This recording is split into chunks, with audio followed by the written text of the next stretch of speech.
Was Terrifier 2's original ending so disturbing that even its director said, too much? Or is there a more innocent reason behind the ending being changed?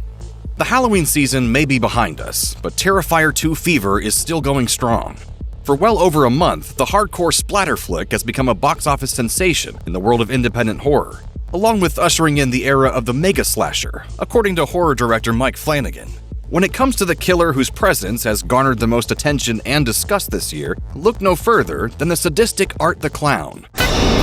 In the pantheon of killer clowns, Art makes Pennywise's approach look like child's play. When Art comes for you, there's a 90% chance you're not making it out of the encounter alive, let alone with all of your skin intact. The pantomime slasher approaches his kills as if it's about to be the funniest thing he's done all week. Thornton has even talked about molding his dedicated performance based on the expressionistic comedy of silent movie clowns like Charlie Chaplin.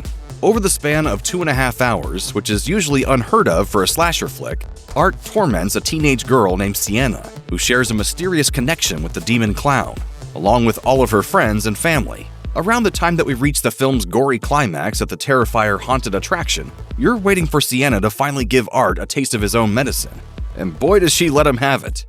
The demonic little pale girl walks away with Art's decapitated melon, leaving room open for a sequel. But the true final moments of Terrifier 2 have something different in mind.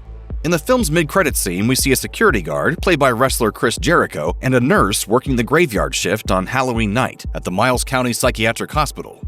While they converse, the disfigured Victoria Hayes, Art's final victim from the first film, starts profusely bleeding in her room. When the nurse goes to check on her demented laughter, she discovers a horrifying sight, as Victoria has given birth to Art's head. As bonkers as this is, the ending looked entirely different at one point. In an interview with ComingSoon.net, Jericho talks about how they had to retool the ending they actually shot because a recent horror flick beat them to the punch. That scene was actually a lot longer, which led to the actual ending of the movie. Another horror movie came out in the same time frame over the last year that had the same ending, so we had to recut it and reshoot it. So it was actually a longer scene than that. Asking for logic in the same film where a killer clown hands out candy to trick-or-treaters through a decapitated head is futile, but it did seem odd that Jericho just kind of comes and goes. The AEW wrestler is a massive fan of this franchise. He doesn't even rush to come to check out Victoria's demon spawn. There's something that feels incomplete after spending that whole scene with him at the front desk, only to not give his character any sort of reason for being there. Jericho was vague when talking about the movie that made Terrifier 2 cut the intended finale, but director Damien Leone gave a very strong hint as to what it could be. While doing a Reddit AMA, Leone was asked to clarify Jericho's statements. While he didn't outright say the exact movie that mirrored his original ending, Leone name-dropping the director of the project made it much easier to connect the dots. He said, "They didn't steal our idea. We just happen to have the same one. It may or may not have had something to do with a recent James Wan film." You heard that correctly. Leone has all but confirmed that the original ending to Terrifier 2 would have closely resembled that of James Wan's *Malignant*. Baby Art is by no means a bad conclusion, but it's difficult to think of losing the demon clown going full Gabriel. Leone didn't elaborate on how closely the two films' endings were. Going off of how Wan's film concluded, however, you have to wonder if Art instead sprouted in the back of Victoria's head before going on a destructive killing spree throughout the asylum.